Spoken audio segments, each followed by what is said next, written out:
So here we all are, back at this circus for one final time. It's been a hell of a ride to this finale, to say nothing of the last 3 years of this show's airing, and I can say, beyond a shadow of a doubt, that it's great-ish. It's not perfect. It's not my favorite episode in this series by a long shot, and I do have my caveats with it, like problems I think that could have been mitigated.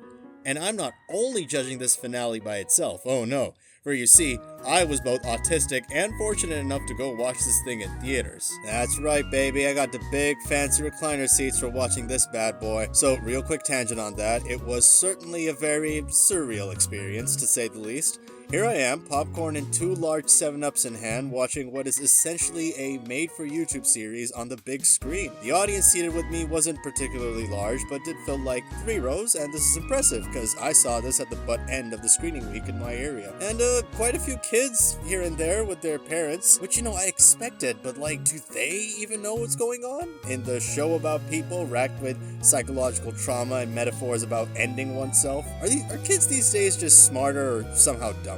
Anyways, it was a good experience overall, despite the sound not having that cool cinematic boom and the actual finale being a little too short, which I'll get into a bit. This is definitely a very, very special way to end your show, and it's a huge step for indie animation as well. I hope all of you who got to see it on the big screen had some wonderful experiences of your own to remember and share. Now, to say reception of this finale has been divisive is quite the understatement. That whole leak fiasco happened, and then everyone said it sucked big time, but then the actual movie came out and everyone loved it. I'm sure for those who waited for episode 9 to come on YouTube, this was probably nothing short of torture. For me though, it's a pretty good ending to the series. Start with the good, let's talk about Caine. Man, oh man, what a comeback. What an unprecedented turn of events. Suddenly, actual literal Adolf rises from the dead and turns into a better person, and his change is actually believable. It's not an instant change either. Unable to understand how he ended up like this, we briefly see Caine trying to restart the circus from scratch. But curiosity gets the better of him, and as he exposes himself to the real lives lived by the circus dwellers' living counterparts, that missing piece of understanding finally clicks into place, and I'm gonna come out and say it, this scene moved me to near tears, bro. Just seeing this character finally come to terms with the concept of human emotions and realize what a horrible mistake he's made feels incredibly fulfilling. And this works so well because his apology to and acceptance by the rest of the cast feels natural. They don't forgive him immediately and very slowly let him back into their lives. It's a very fitting, heartwarming conclusion for our antagonist. One I can gladly say most people didn't find controversial. And speaking of antagonizers... Oh, here we go! Because I didn't fight back, that means I secretly care about you? I'm just a misunderstood little chicken fetus in an egg that needs to be cracked open. Well, I care about you and anyone else in this circus in the slightest. End of story. You are my friends. And I get joy out of making you care. I'm the one who causes joy for fun. If I led you on, it was just to make this part not hurt you. There's more to me. So please look. So this purple fella here has brought on quite a wave of opinions by a lot of people who watched the movie. To sum it up, I think it's handled alright. For one thing, I think Jack's abstracting not only makes sense, but also gives some depth to the narrative. Here's a guy who has consistently avoided any honest discussions about his fears and feelings, and here's the end results. Harsh, maybe, but it shows that the remaining survivors of the circus are only here because they all had something, or rather someone, to ground them mentally. Kinda hard to think anyone else but Jax would abstract when you view it like that. I will say though, I think it would have been better if we saw him abstract. Yeah, it comes as a shock this way, but it took me aback seeing it in theaters. I at first thought some abstraction from the cellar went loose instead. It's a bit deflating when we've been building up to this very moment since episode 6, arguably 5 even, and poof, blink and you miss it, he's already gone. No confrontation by any of the other characters like Ragatha as I was hoping for. As for the whole 20-minute segment on Jax, it's pretty long, but I liked it a whole lot. Pomni's confrontation is very well shot, and the glimpses into Jax's mind are downright disturbing, and rightfully so. My whole theater recoiled at the gangled door scene. Good grief, what was this guy on? And that's kind of the point. Even as we see Jax's POV flashbacks, he is not a good person. Sympathetic maybe, but actively choosing the worst possible responses just to make himself feel better, and then adapting himself around that archetype even if it burns bridges for him. That's why in the room scene, you see different characters or personalities that Jax will default to should any certain circus member abstract.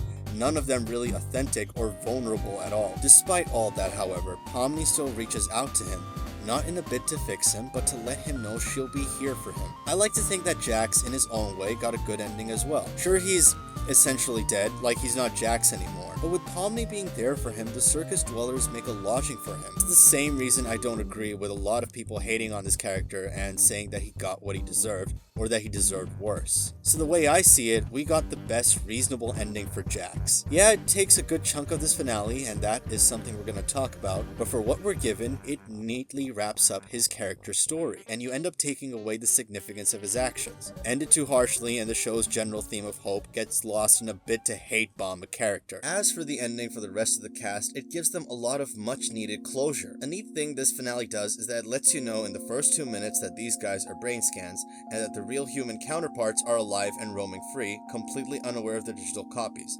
I'm very thankful for this because less time is spent on trying to figure out who or what they are, because that suspense is already there in the whole series, and we can get right into the drama and grief surrounding this revelation. I adored this presentation scene so much. To me, this show presents these characters in a stagnant part of their life, and a lot of their stories are about being unable to move on from their past struggles and traumas, always worried that since there's no way out of the circus, they'll never be able to experience what their lives could have been. However, after the events of episode 7, the characters start to come to terms with being stuck here. And in this scene, each of them learns that in the real world, they were able to make a difference in their lives. Pomni opens up more, Ragtha finally moves away from her mom, Gangle recovers from her injuries, Zubul finds a permanent place in her bar, Kinga was able to start a family with his wife, and Jax is able to provide for himself after being on the run. Aside from Jax, each of these characters finally sees how their real lives turned out, how they were able to move on from their struggles, and it's presented realistically. They didn't have to make huge strides even, like how the real Gangle, i.e. Zoe, isn't a big-time comic artist, and she has a job doing what she likes now, and gets to make her webcomic in her spare time. It took Leroy, the real-life Jax, a few years before he could get a job that lets him afford rent, and he has friends and has found a little community for himself. They didn't have to achieve everything, and maybe their struggles didn't go away entirely, but they're happier people now, grown from their past selves. I found this scene to be very emotional. It's framed like the characters are the past selves of their real-life counterparts,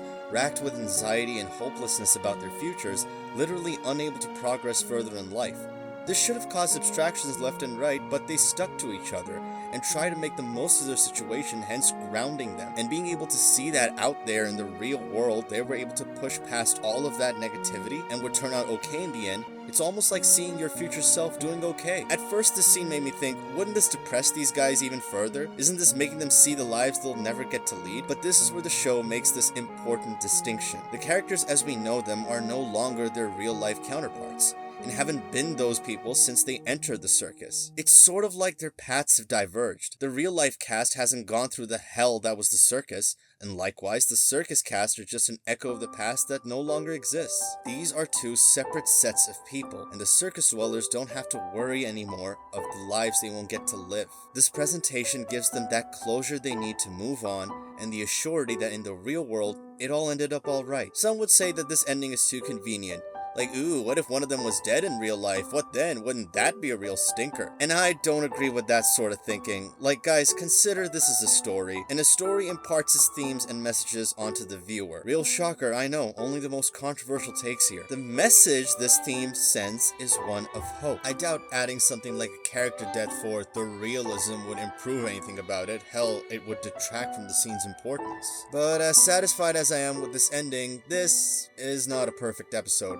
Nor is it my favorite, nor is it free from fault or criticism. While I can't find any big complaints, it's a lot of little things that irk me about this finale. Starting with what I think most can agree on, this finale was a little too short. Which is nuts to think about, because this is an hour-long episode, but there you go. I'm not asking for a lot, just like 15 minutes more or something. Characters like Kinger and Ragtha kind of fall to the wayside here. It's not that they don't get scenes, I just wish more was done with them. If anything, it should have been Ragtha grieving over losing Jax, since she knew him the most. Maybe more time should have been given to Gangle being confused about how she should feel towards Jax abstracting. Also, some scenes are weirdly elongated, like, what? This scene where Pomni and Ragtha hug and see each other off, it's touching, but do we have to stay on these shots for this long? And the scene at the end of the presentation where there's 4 shots of the characters while the TADC theme blares on. Like, guys, come on, a back and front angle would have been enough. You see what I mean? Some of the time in this finale is spent more on bits like this. It adds up, is what I'm saying. And more time was needed for some really pressing questions like, who was Bubble then? The other AI or Caine's thoughts made manifest? Where are the other abstractions aside from the 4 we see? I'm fine with some questions going unanswered, but I think these needed an explanation. Most importantly, what even was CNA? And is someone from the outside watching the circus operate? Cause like, how is it still running? That's the thing, we don't get a lot of lore info in the finale, which is more focused on wrapping up character arcs and stories. Which is alright, even Gooseworks herself said that this is how the show was meant to be. It's supposed to be more character focused. But man, it ended up feeling the finale was missing something. Like we were so close to having a perfect ending here that neatly wraps up everything.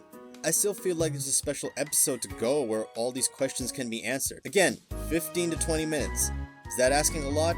Probably, but if this is all of the Amazing Digital Circus will ever get, I'd rather that time be added to have some characters more utilized and some questions answered. Also, movie-related criticism, I'm gonna be real with you guys, this finale is better enjoyed as a YouTube watch, or if you didn't see episode 8 and waited till the movie came out to watch it together. But even so, I'd argue this would make Caine's death feel not as gut-punchy. The actual episode 9 is too short to be viewed as a movie, and I don't know, maybe it's the comfort of watching the Amazing Digital Circus at your home that made the YouTube rewatch soften my opinion for this finale a little. Saves you from the secondhand embarrassment of certain scenes. And lets you replay scenes here and there. I guess if you got friends who are TADC fans or a crowd that's really into it, then it's a much more worthwhile experience. It's a nice, memorable experience either way, but without the aforementioned company, you won't miss out a whole lot when you watch the finale on YouTube as opposed to the movies. And that's about my general thoughts for this finale. I liked it, but it could have done with some added content given it's the end of the show. And I do intend to make more videos dissecting this finale and this series, now that we can all view it in retrospect. This was just an overview of how I felt about episode 9. And if you liked this video, be sure to let me know. And subscribe if you want to see those other TADC videos when they come out. And hey, thanks for watching.